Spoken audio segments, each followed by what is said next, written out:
சமைக்கவே தெரியாதுன்னு சொல்கிறவங்க கூட கூலாக இந்த சிக்கன் ரெசிபி செஞ்சிடலாம்.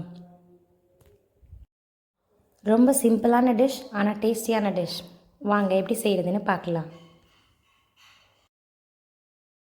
அதுக்கு நான் 750 கிராம்ஸ் ஆஃப் சிக்கனை 2-3 டைம்ஸ் வாஷ் பண்ணி மஞ்சளும் போட்டு வாஷ் பண்ணி எடுத்து வச்சுருக்கேன்.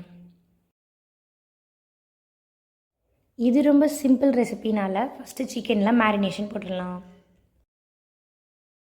நான் மேரினேஷனுக்கு தயிர் அண்ட் அன்னபூர்ணாலேருந்து பெப்பர் சிக்கன் மசாலா ட்ரை பண்ணியிருந்தேன். அது உண்மையாகவே நல்ல டேஸ்ட் கொடுத்துச்சு. ஓகே, ஒரு 1/2 hour சிக்கனை மேரினேஷனில் விட்டுட்டு நம்ம சிக்கன் தாளிப்புக்கு தேவையானது என்னென்னு ரெடி பண்ணலாம்.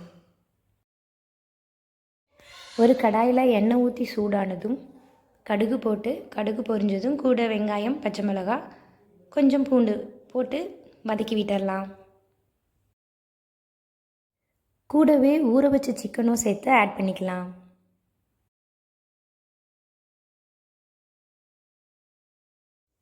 அது கூட கொஞ்சம் 2 டேபிள் ஸ்பூன் இஞ்சி பூண்டு பேஸ்ட்டு அண்ட் உப்பு சேர்த்துக்கலாம்.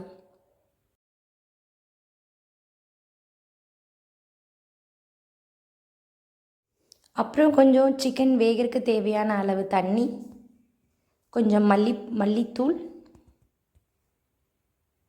அண்ட் நான் கொஞ்சம் பெப்பர் சிக்கன் மசாலா எக்ஸ்ட்ராவாக ஆட் பண்ணிக்கிட்டேன். உங்களுக்கு வேணும்னா நீங்களும் ஆட் பண்ணிக்கலாம். இது போல் சிக்கன் ஒரு 10 நிமிஷம் நல்லா கொதிச்சதும் கூட கொஞ்சம் கருவேப்பிலை, மல்லி ஆட் பண்ணி மூடி வச்சுக்கலாம். உங்களுக்கு சிக்கன் கொஞ்சம் வாட்டரியாக வேணும்னா அப்படியே வச்சுக்கலாம். இல்லை கொஞ்சம் திக்காக வேணும்னு நினச்சிங்கன்னா நீங்கள் இன்னும் கொஞ்சம் நேரம் அடுப்பில் வச்சிங்கன்னா திக்னஸ் கிடச்சிரும். இதோ இப்போ டேஸ்டியான பெப்பர் சிக்கன் மசாலா ரெடி.